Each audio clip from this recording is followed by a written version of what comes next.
We've had a lot of close games lately. Last three games been down to the last 30 seconds, minute.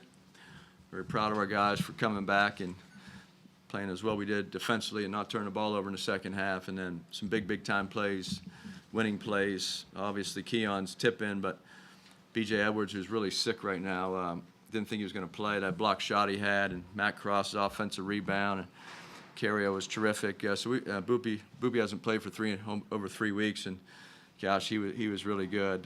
Chuck Harris, 5 assists, no turnovers, comes back, gets his eye cut. You know, he had, I don't know how many stitches he's going to have, but just showed a lot of toughness on our last regular season home game here on senior night. Very proud of our guys, have 22 wins, and really proud of our seniors.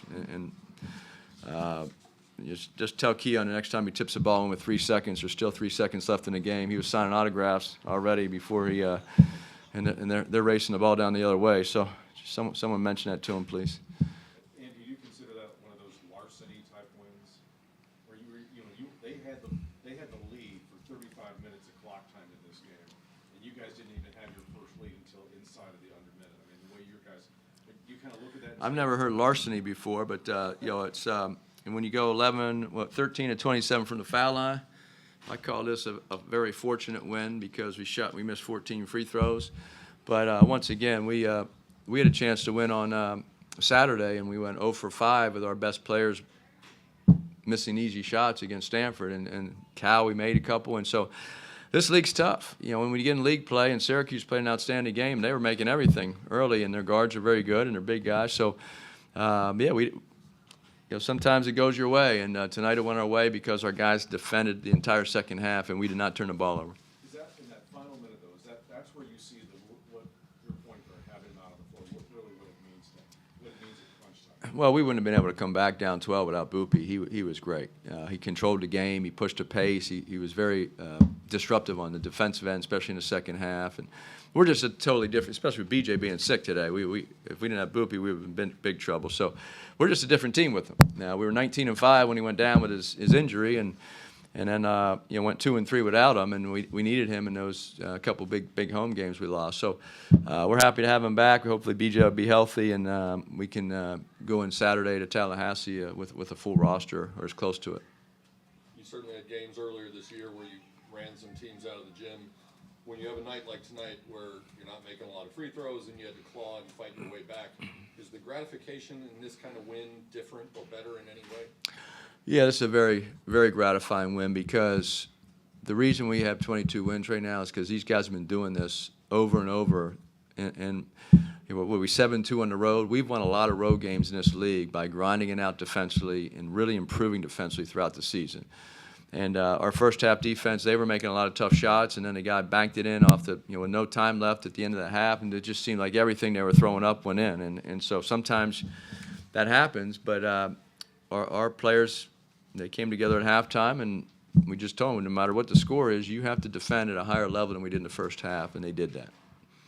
Knowing the stakes of this week and your chance to play for a double bye, how important is it to go into this last game of the regular season knowing you still have that? Well, our goal is to win 2 games this week, and we won 1, and now we'll take tomorrow off, get some guys healthy, and then try to go into Florida State, which is a very hard place to play. I coached there for 5 years with Coach Hamilton. I know how hard a place to play that is, and so we'll go give it our best shot. But but to your question, it was a very important win for us. We need to win this game. You talked about the defense the whole second half, but especially the last 5 minutes. You only give up 4 shot attempts. They don't make any of those. They get a couple free throws, but to really lock down in that crunch time to turn an 8-point deficit into a 2-point win. Yeah, it was really impressive. And Keon, he hasn't played. Some games he plays more than others. Tonight, he came off the bench and played the center position for us. He played the power forward and then the center position different times, including the last minute and a half when Smet fouled out. And these guys just got it done. And as I said, that's why we're 22-8 because they find ways to win close games, and they've done it all season.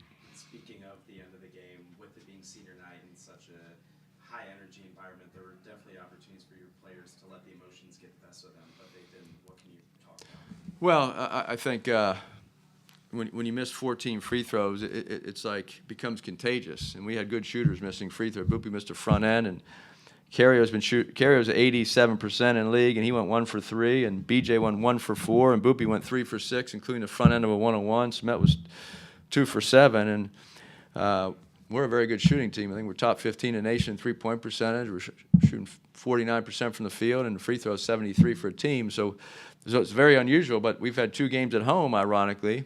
Sometimes on the road, you're not used to surroundings, you'll shoot poorly, but the Duke game and this game, we were really poor from the foul line, and it's unusual. But when it's one thing if your big guys aren't great shooters miss, but when your guards that are really good shooters start missing, it just kind of snowballed. I thought it became contagious. And to your question about trying to focus, we kept missing every time it looked like we were going to tie them up or take the lead or have a chance to. We would miss a free throw or 2, and then they go down and score, and it just became very frustrating for our guys. But they somehow didn't let them affect them and figured out a way to win.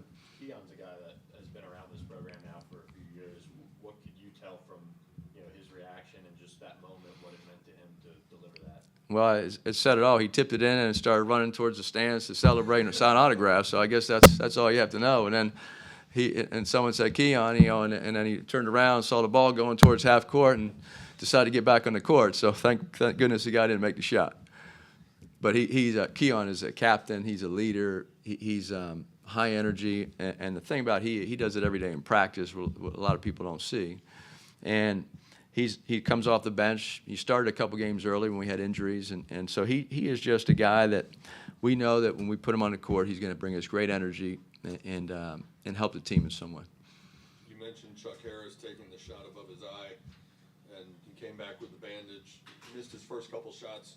How did you see him limited after that, and did it affect the kind of shots and looks you tried to get for him? Yeah, it's hard to, at this level of basketball, it's hard to just to say, hey, we want to get Chuck a wide open 3.